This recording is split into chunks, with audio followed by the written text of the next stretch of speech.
Já de volta aqui o nosso Redação Novo Tempo pela sua rádio e TV Novo Tempo. A população do Brasil passa por uma profunda mudança, principalmente com o crescimento expressivo das pessoas com mais de 60 anos. Já são quase 20 milhões de pessoas idosas. Isso representa 11% de toda a nossa população, segundo dados do Instituto Brasileiro de Geografia e Estatísticas. Projeções mostram que em 2050 haverá 2 vezes mais idosos que crianças no nosso país. E aí a gente vai discutir esse assunto e a gente trouxe um reforço aqui para o nosso sofá. A gente está com a Edinalva Costa. Edinalva, muito obrigado pela sua presença aqui no Redação, viu? Muito obrigado mesmo. Um prazer estar aqui com vocês. Boa tarde. A Edinalva, ela é assistente social, ela é coordenadora do projeto Casa do Idoso de uma cidade do interior de São Paulo, que é São José dos Campos. Ela trabalha há muitos anos nessa área de assistência social, especificamente com os idosos, né, Edinalva? Exatamente. Eu já trabalhei em várias áreas na Prefeitura Municipal de São José dos Campos. Atualmente, me dedico à questão do idoso na coordenação das casas de idosos de lá. A gente está começando aqui a falar sobre esse assunto. Eu já vou lançar uma pergunta aqui para esse pessoal, Edinalva. Quero saber o seguinte, como é que o envelhecimento funciona na cabeça de vocês? Alguém aqui tem medo de ficar velho? Quero verdade, quero a verdade transparecendo aqui. De forma alguma, e eu diria mais, só um detalhe, dá um parabéns aqui atrasado, mas não é atrasado porque é o momento que a gente está tendo para discutir essa pauta aqui, inclusive. Porque foi dia do idoso, né, esses dias atrás. Foi aí, na semana... Dia 1º de outubro. Dia 1º de outubro, imagino que vocês devem ter comemorado lá na Casa do Idoso, lá com várias coisas. Bastante. Muito bom. E aí, assim, respondendo a tua pergunta, eu, na verdade... Você não vai dizer que você já é um velho precoce, eu ia né? falar, eu já me sinto meio idoso, porque assim, eu tenho vários hábitos assim que que eu me sinto super bem com isso. Até o Wagner falou assim que está começando a nascer um pouco mais de cabelo branco na minha cabeça, estou super feliz. Mas uma coisa, Leite, é ter comportamento, outra coisa é você ver o corpo não tendo a mesma energia. Não, mas tudo bem, mas é que o lance é o seguinte, por exemplo, eu vou na praia, o que eu faço? Eu fico no mar, eu nado, eu fico surfando? Não, eu fico sentado lendo um livro e comendo alguma coisa. Se você me vê em casa, o que eu estou fazendo? Eu estou em casa, correndo para cima e para baixo, fazendo várias... Não, geralmente eu estou em casa, sentado, lendo alguma coisa, comendo tal, no máximo jogando um xadrez. Não, Hélio, você tem medo de envelhecer? Não, eu não tenho medo de envelhecer, mas eu entendo o que a Suzane está suscitando aqui, que eu acho que se refere mais às condições que eu terei quando for velho. Porque isso acho que faz a diferença. A gente hoje está começando a ter uma sociedade, a gente já discutiu isso aqui, uma sociedade que se preocupa mais com os nossos velhos, mais do que, sei lá, 20, 30 anos atrás. Então, quando eu for velho, daqui a uns 40 anos, não, 30. Ai, que novinho! Aí, quando eu for velho daqui a 60 anos, só nasceu. Aí... é claro que aí as coisas vão estar muito mais avançadas. Então, acho que vai ser muito mais fácil para eu ser um idoso do que foi para minha avó, que hoje tem 91 anos. Assim a gente espera, né? Não, a sociedade caminha para isso, né? O que a gente percebe é que se caminha para isso, né? Com o Estatuto do Idoso, aprovado recentemente aqui no Brasil, com as leis que tem que obrigar que as pessoas respeitem o idoso, até que isso se torne algo natural para se respeitar essa faixa etária. Então, eu não tenho medo, mas eu penso sim que a vitalidade de hoje, ela vai embora e não interessa o que se faça, não interessa o avanço que a ciência traga. Exatamente. Então, algumas coisas eu sei que vão ser limitadas quando a velhice chegar, mas não causa medo. Fala, Suzane, e você? Então, eu sempre gosto de comemorar meus aniversários e nunca escondo a idade que eu tenho. Acho muito legal ter passado mais um ano e eu tô só viva. tem 27 anos. 28. 28. Só que chega uma fase da vida que você começa a preocupar com essas limitações físicas, né? Que você vê que seu corpo, seu metabolismo já não é mais o mesmo quando você chega perto dos 30. E outra coisa que me deixa um pouco assustada e triste é que quanto mais velha eu for ficando, tipo, os meus pais e pessoas mais adultas hoje vão ficar mais velhinhas. Eu não sei se eu estou preparada para vê-los assim, entendeu? Então isso me deixa preocupada. Eu acho que é uma idade muito bonita, assim como existem outras fases muito bonitas da vida. Mas a gente cria um preconceito também muito grande, porque talvez seja a última fase da vida e realmente as energias não são mais as mesmas, como o Hélio colocou. Então a gente tem medo de dizer velho, a gente tem medo de dizer idoso. Aí surgiu o negócio da terceira idade, mas agora nem é mais terceira idade, é melhor idade, porque a gente fica tentando achar um jeito de não dizer a faixa etária em que a gente se encontra. Agora, você lida com isso diariamente, Edinalva? Você vê os idosos, muitos deles abandonados ali pela família, outros muito bem cuidados pela família. Como é que você, que lida com isso todos os dias, vê essa fase da vida? Então, essa realidade ela é bastante diversa e complexa, porque o envelhecimento hoje ele está chegando cada vez mais tarde. Ele está, né, o tempo de vida ativo das pessoas está se prolongando. As limitações, graças às políticas públicas, aos cuidados, à tecnologia atual e a todos os recursos, né, de prolongamento de uma fase ativa, de uma fase em que a pessoa se considera capaz para continuar desenvolvendo suas atividades diárias com independência, com autonomia, essa fase ela está se expandindo, ela tá indo cada vez mais longe. Mas só, você estava falando sobre que vocês trabalham também com esse vínculo familiar. Sim, sim. E aí até o Hélio, enquanto estava falando, ele disse que hoje existem leis, né? A gente tem o Estatuto do Idoso, justamente para fazer com que as pessoas respeitem o idoso. Ele até usou a expressão, enquanto isso não é consciência geral, a gente tem essas leis que hoje nos obrigam a ter. Qual é a tua percepção com essa relação familiar? Porque eu acho tão triste quando a gente tem o idoso e ele não tem o acompanhamento da família, parece que é algo descartável. Hoje ele não serve mais, ele não é produtivo, e então eu abandono ali num lar e nem vou visitar e coisas do tipo. A gente até tem um dado aqui falando sobre violência. 77% da negligência e até da violência que o idoso sofre é justamente pelos seus próprios familiares. A negligência é o índice maior, né, de violação de direitos do idoso. É aquela situação em que o idoso pode ser colocado numa situação de isolamento, numa situação de discriminação, de não ter ambiente entre os familiares. Esse dado é preocupante, mas ele não é predominante também. Né?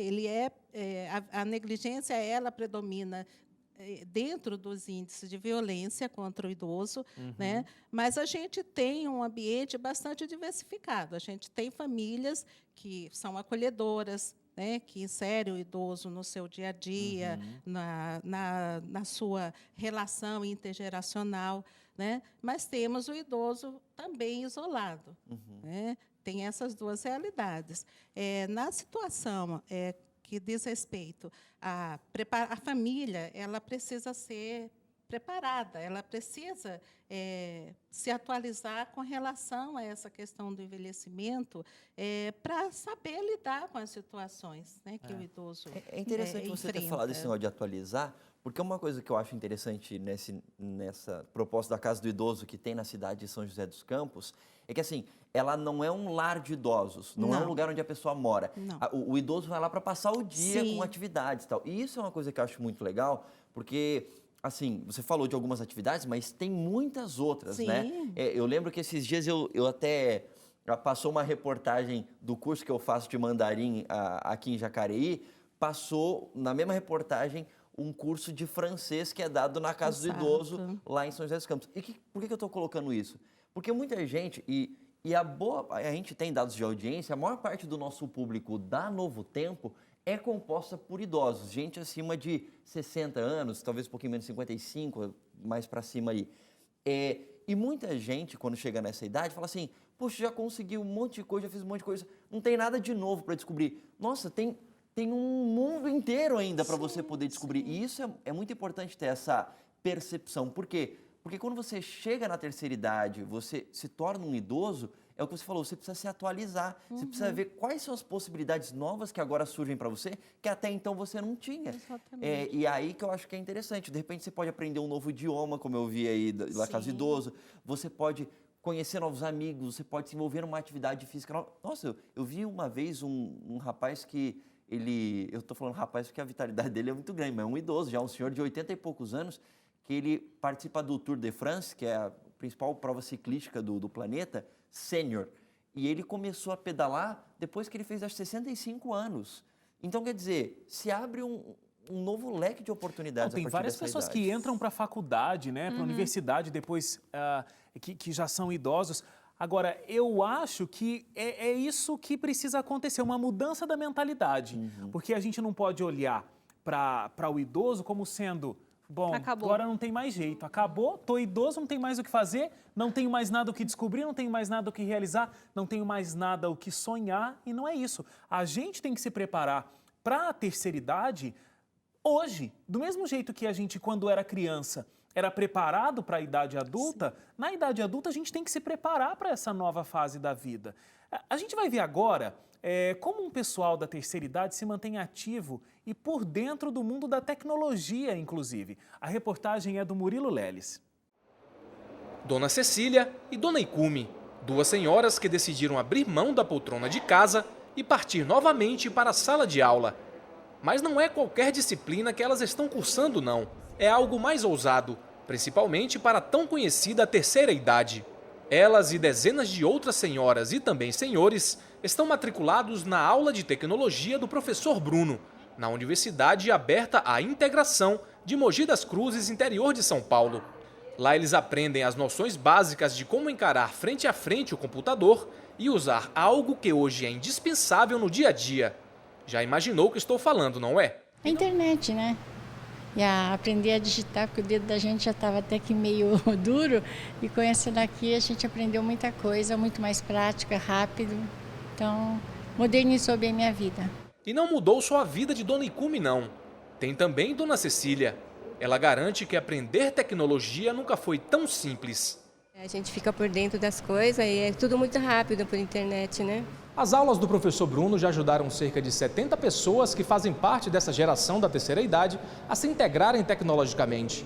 É um impacto que acontece no mundo virtual, com excelentes efeitos no mundo real.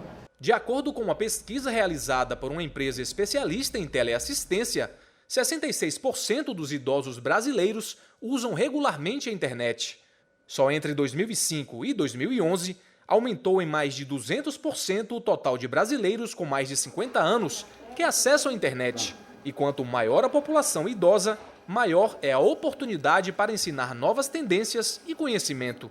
Ao menos é o que acredita a coordenadora e diretora da Universidade Aberta à Integração. E hoje a tecnologia não tem por onde fugir. Não adianta, já passou aquela fase de que não gosto de computador, não gosto de usar celular. Não, não é não gosto, você precisa de toda essa tecnologia. Então eu convido todas as pessoas a encarar mesmo, a enfrentar esse desafio, porque é provado cientificamente que não existe idade para aprendizagem. Todos nós temos condições de aprender. Às vezes num caminhar mais lento, talvez, em todo o aprendizado, mas aprende. E quando aprende é algo que faz muito bem, cresce a autoestima, enfim. E vai fazer muito bem e vai trazer mais qualidade de vida, sem dúvida, para esse indivíduo.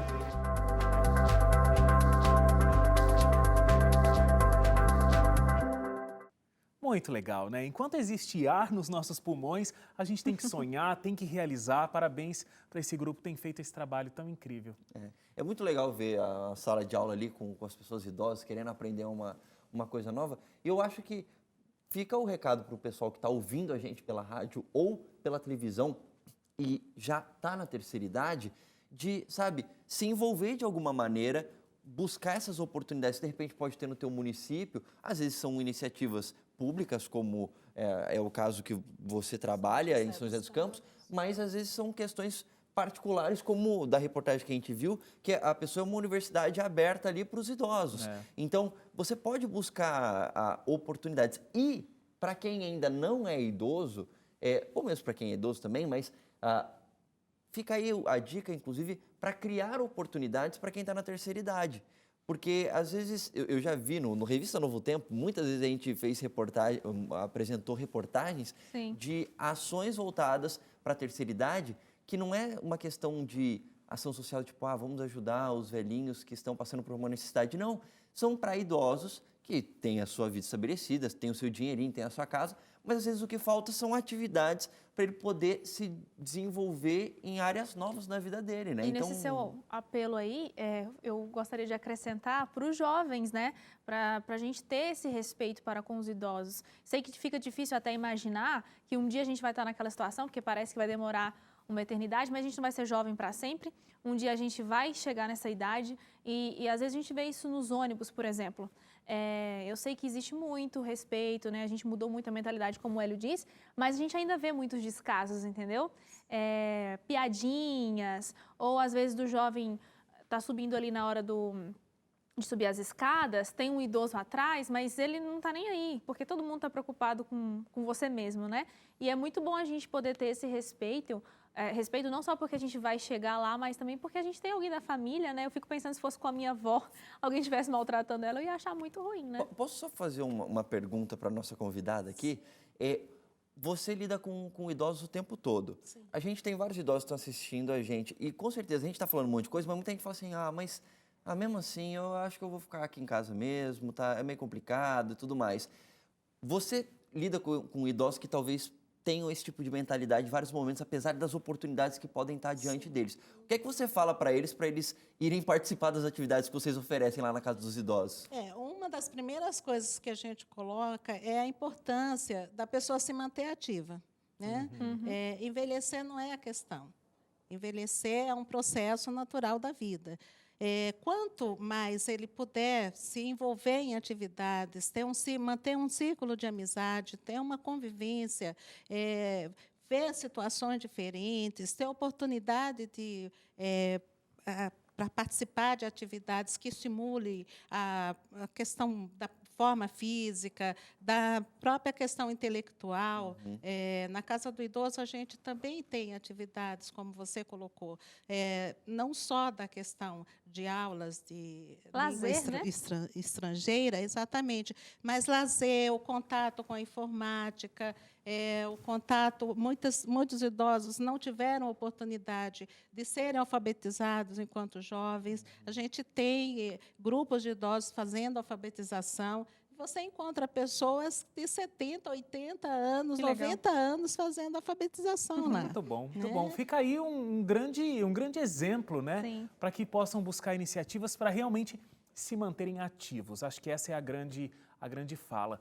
Eu queria, Edinalva, te agradecer muito pela tua presença, pela tua participação aqui no nosso Redação. Muito obrigado mesmo. Foi um prazer estar aqui com vocês. Obrigada e Estarei parabéns. sempre às ordens quando a gente for convidado, não só da minha parte, como da Prefeitura de São José, da Secretaria de Desenvolvimento Social, da qual eu faço parte. Parabéns pelo trabalho. Parabéns pelo trabalho, isso mesmo. Muito obrigada. E olha, menos de um mês após ter distribuído centenas de cartões de visita no trânsito de São Paulo em busca de emprego, o professor universitário e analista de sistemas, o Jair da Silva, de 61 anos, conseguiu voltar ao mercado de trabalho. Depois de 6 meses desempregado, o Jair começou então a entregar os mini-currículos nas ruas. E esse mini-currículo tinha lá os contatos, qualificações profissionais e a seguinte frase: solicito uma oportunidade profissional.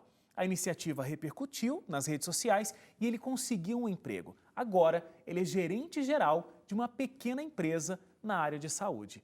Muito legal, bom, né? Inspirador, né? E é muito bom quando a gente vê também um retorno de uma notícia que foi muito divulgada e que deu certo, né? Muito legal. Se falava muito dele lá no sinal, né? E agora ele conseguiu o emprego. E tem 61 anos, então, né? Já dentro desse tá na assunto que a gente estava falando. Amigos, temos que ficar por aqui, final do programa. Muito obrigado a todos. Adeus. Até a semana que vem. Até a semana que vem. Tchau. Tchau. Obrigado porque você ficou com a gente até aqui. A semana que vem a gente está de volta. Até lá.